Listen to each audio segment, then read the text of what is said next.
What is up, harvesters? Welcome back to the returning viewers, and if you're brand new here, welcome to Hobby Harvest. My name is Ken. Now, if your property isn't holding deer, especially mature bucks, it's probably not because of your food plots or your stand locations. It's because your entire property is set up wrong. Most hunters design their land based on what's easy for them, not how deer actually use it. And that mistake pushes mature bucks onto neighboring properties before the season even starts.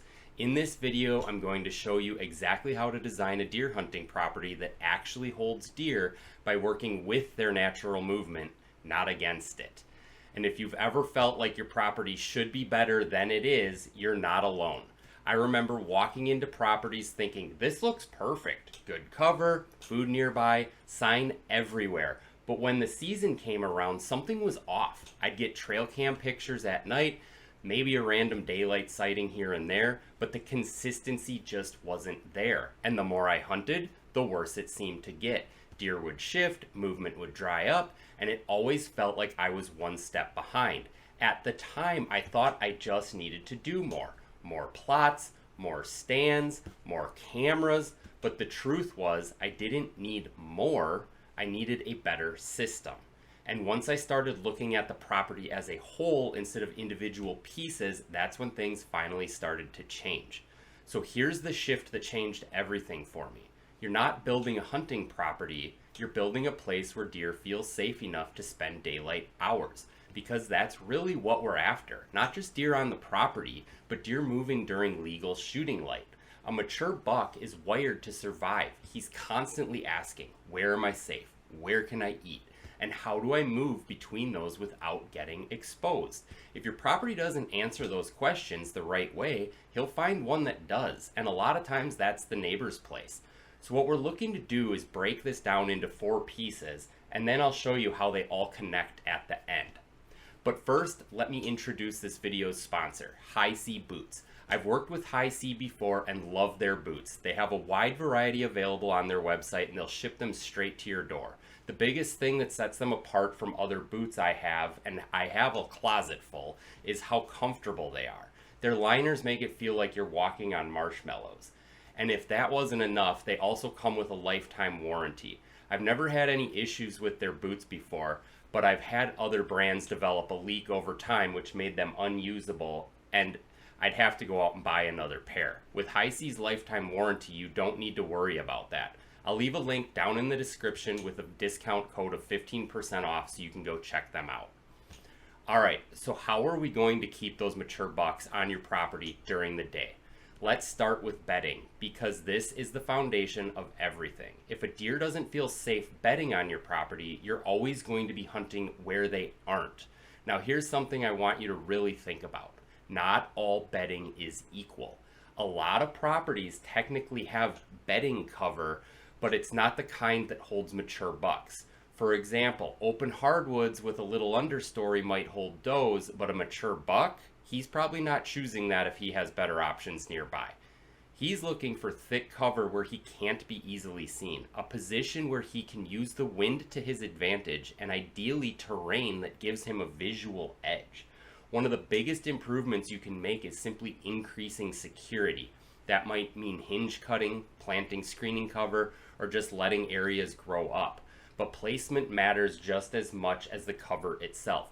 For example, if you put bedding too close to where you access your stands, you're going to burn it out quickly. Or if it's positioned where the wind consistently swirls, deer won't trust it. Another big piece here is layering bedding. Instead of one main area, think about creating multiple zones. Less secure bedding closer to food, that's where your does and fawns are going to hang out. More secure isolated bedding for bucks, and transition cover between the two. This creates a natural flow across your property, and when that flow exists, movement becomes a lot more predictable.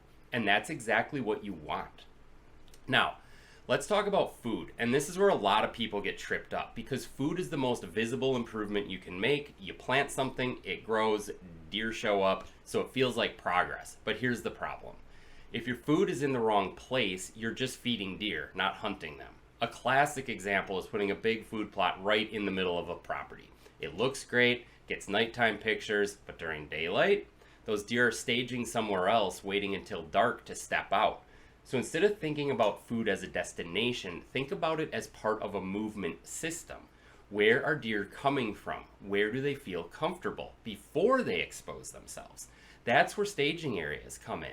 These are often overlooked, but they're one of the best places to hunt. You can create them by leaving small openings inside of cover, planting small tucked away plots, or just improving natural browse.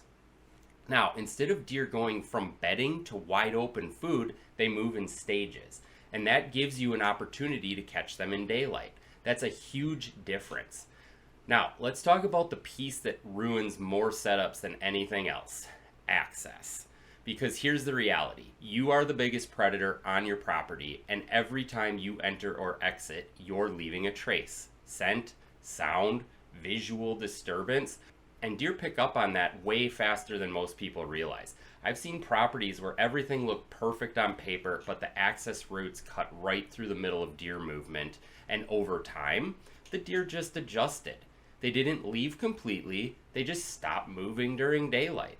That's the part that frustrates people. So when you think about access, ask yourself, can I get to this stand without crossing where deer want to be? Can I do it with the wind in my favor the entire time? And can I leave without blowing deer out of the area? If the answer is no, it's probably not a great setup. Sometimes the fix isn't moving the stand, it's changing how you get there, or even deciding not to hunt it under certain conditions. That discipline is what separates consistent success from constant frustration.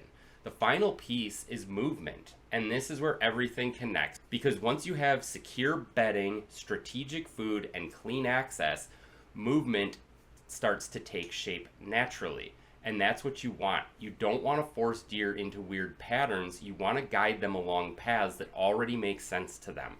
That might be along edges, through terrain features, or between bedding and staging areas you've created. When all of this comes together, your property starts working for you. Instead of wondering where deer are going, you start knowing where they'll be. And that's when things really start to change. If you feel like you got value out of this video, hit that like button, hit that subscribe button if you haven't already, and drop a comment with your property size and biggest challenge. I read every one and it helps shape future videos.